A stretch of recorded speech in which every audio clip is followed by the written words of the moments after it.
The tidal current tables are constructed almost identically to the tide tables. It makes perfect sense why.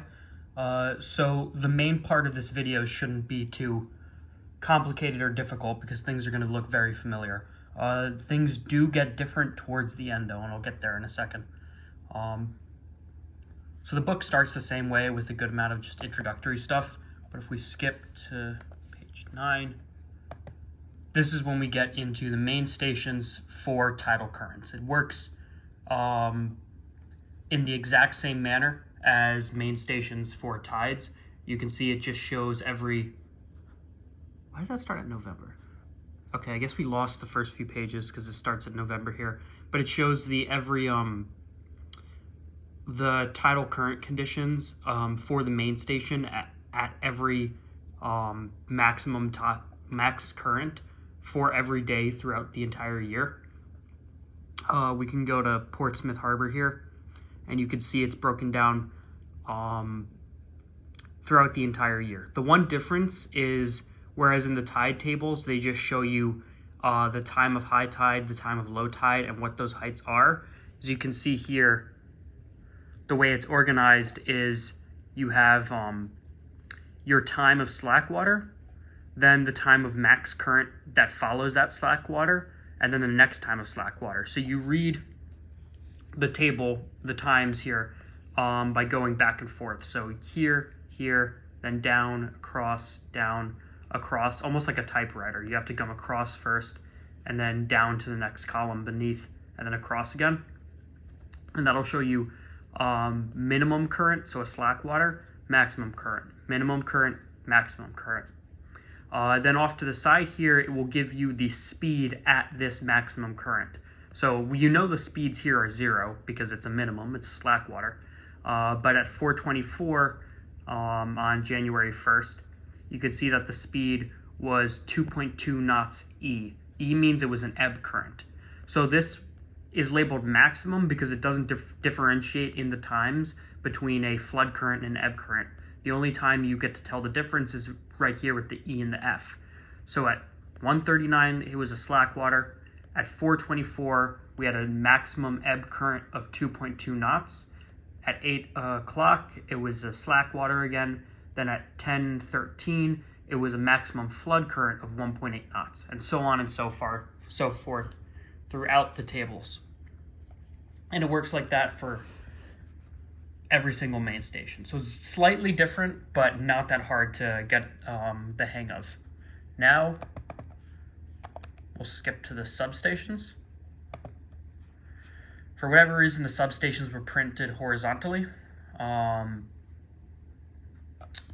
If we zoom in here, you can see it works the same way of just listing every single substation and its corrections. Just like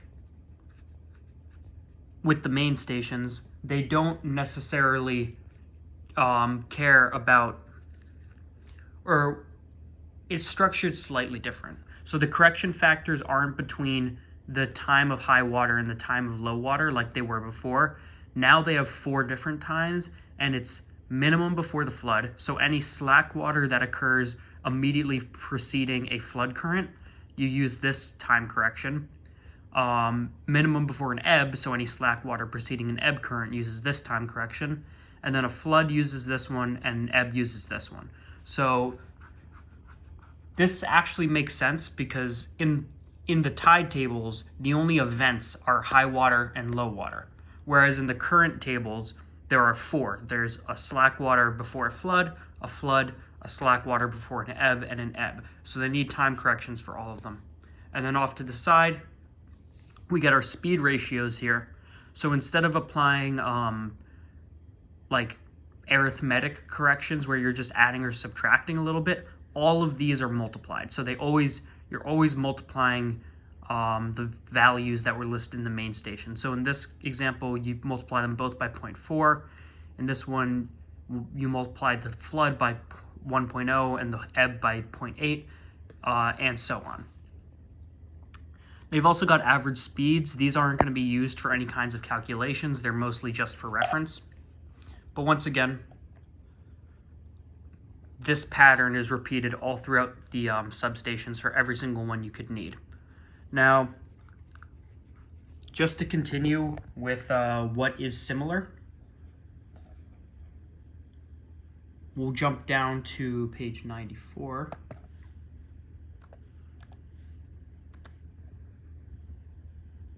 Velocity of current at any time. So you can do the same calculations as the height of tide at any time for currents using this table.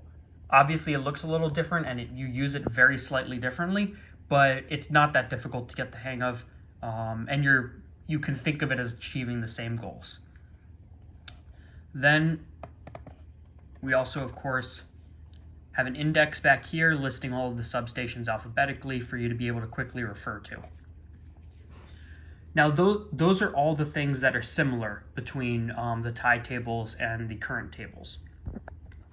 However, there are some things now that are additional in here.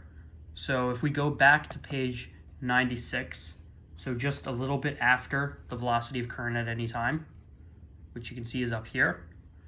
One page down, we have duration of slack.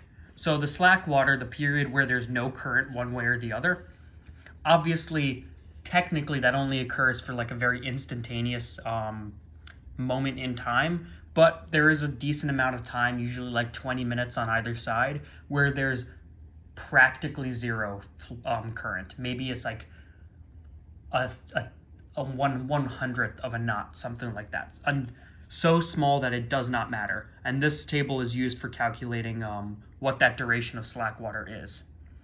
Next, if you come down a little further, you get rotary tidal currents. I'll go into more detail on these in their own video. But these are currents that don't just go in two directions, because obviously most of the time the tide is just going in or going out. But for some things like rotary tidal currents, the direction will change slowly like this, like it's spinning on a wheel all throughout the day. And this is how you would calculate those speeds and directions.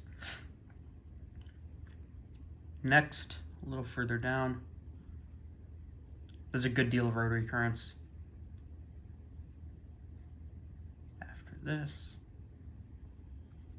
yeah, we have wind-driven currents. So these are currents, I'm not even going to bother explaining it, it's obvious. These are currents that are 90% caused by the way the wind impacts them, and as a result, can't be plotted down so neatly because the wind is much less predictable than the tides are. And you use this table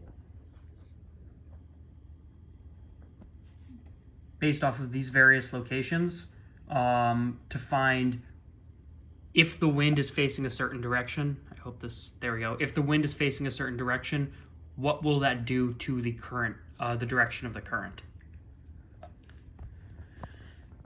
Next, we have current diagrams, which here they are. These are an interesting one.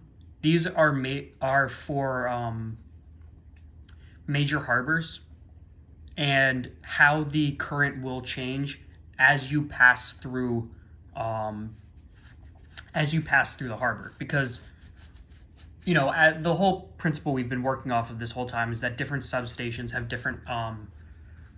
different tidal conditions, and those substations might be relatively close to one another. So if you're actually sailing through a harbor, you could pass within the vicinity of multiple, and in that case, you need to know how they all impact how the flood and the ebb change as you go from one to the other. So the way you use this, and we'll get into more detail later, is as you pass, this is north to south, Spite and Dival, all the way down to the entrance to Ambrose Channel for New York specifically. So as you're sailing downriver, over time, this is what you'll pass into. So you actually use your plotting triangles to measure out an angle that you're going to follow down there, and that'll show you whether you're passing between the flood and the ebb, and how fast the current will be throughout that. The only last thing, this is relatively minor, but there's a a separate section further back up at 92 for another table of rotary currents that only applies to Boston specifically. You can see right here it says it only is relevant to Boston Harbor. I don't know the exact reasoning for this. I think Boston is just kind of a strange harbor, has a lot of tidal stuff impacting it, so it got its own table.